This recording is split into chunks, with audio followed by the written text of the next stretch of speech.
Well, let's move on to other news now. And the Pakistan election, the Election Commission has declared the national and provincial assembly results.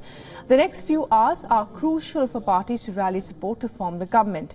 Now, in the latest development on the coalition talks, 5 independent candidates met with the PML-N chief, Nawaz Sharif. On the other hand, top leaders of the PPP and Nawaz Sharif's camp also held a meeting earlier in the day discussing a possible alliance that might keep Imran Khan-backed PTI leaders out. Now, the Pakistan People's Party chairman Bilawal Bhutto Zardari and the PPP president Asif Ali Zardari met Pakistan Muslim League Nawaz President Nawaz Sharif. The two parties have agreed to form a coalition government. A joint statement issued by the two parties said that the PPP is all set to put forward PML-N's name now during the party's Central Executive Committee meeting, which is to take place later today. The discussions came after Nawaz Sharif reached out to the Bilawal Bhutto Zardari camp in Lahore. The coalition in talks can likely feature other smaller parties. This is Nawaz Sharif hosted delegates from the MQM-P that has 17 winning candidates as well. Meanwhile, supporters of a minority regional party in Pakistan celebrated after winning seats in the national election. Around 200 members of the Muttahida Qawmi Movement party waved flags and cheered as their party leaders made speeches in the city of Karachi. Also, there is action on the streets of Pakistan. Well, throughout Sunday, workers of Pakistan's Tehreek-e-Insaf held protests in Lahore, Karachi, Peshawar and Rawalpindi. Imran's PTI has rejected talks with the PML and PPP and intends to form federal government independently. Since independents form the largest bloc, the Election Commission has directed them to either form a new party or choose an existing party within 72 hours of the election result being declared.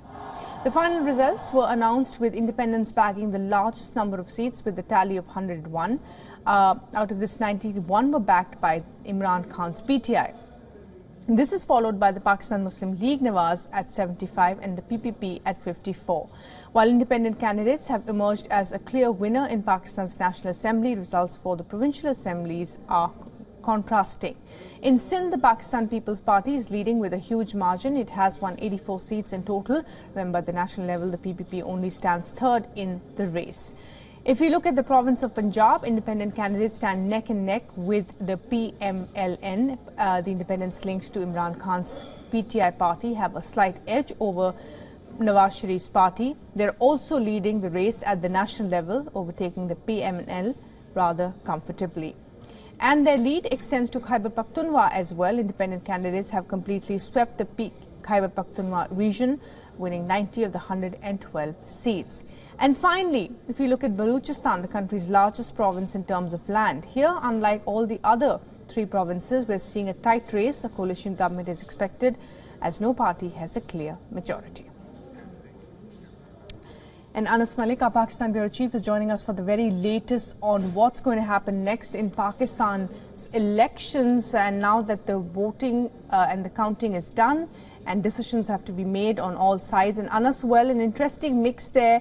Nawaz Sharif camp meeting with Bilawal Bhutto Zardari. Will there be an alliance there? And of course, independents still the largest bloc, and they're thinking who to join.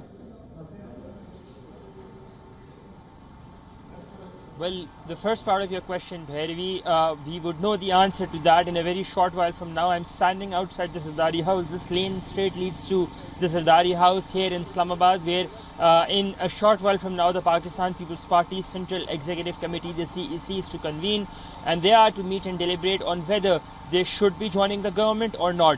What we understand is that there can't possibly be a repeat of the 2010 format when the PML-N were in coalition with the Pakistan People's Party, and the PML-N had opted to leave the government, but not the treasury benches, in order to give the support to the Pakistan People's Party led government so that it doesn't lose the numbers. That's what we understand. With that being said, the other important figure is that right now The only deliberation that is ongoing is between the Pakistan People's Party, the MQM, the Pakistan Muslim League Nawaz and the JUI-F, is to form an alliance by merging together or having a coalition, not engaging with the Pakistan Tehreek-e-Insaf backed independent candidates. So what happens to the PTI backed candidates? That is a question, the answer to which is not known as we speak. With that being said, the other set of interesting things, I'll just quickly give you some stats.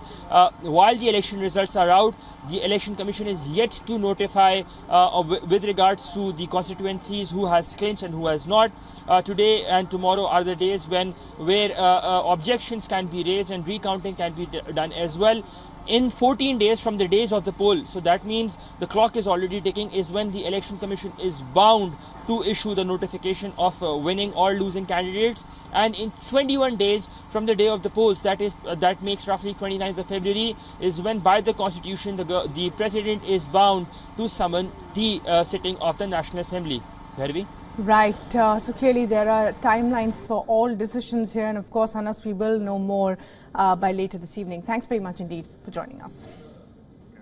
For all the latest news, download the WION app and subscribe to our YouTube channel.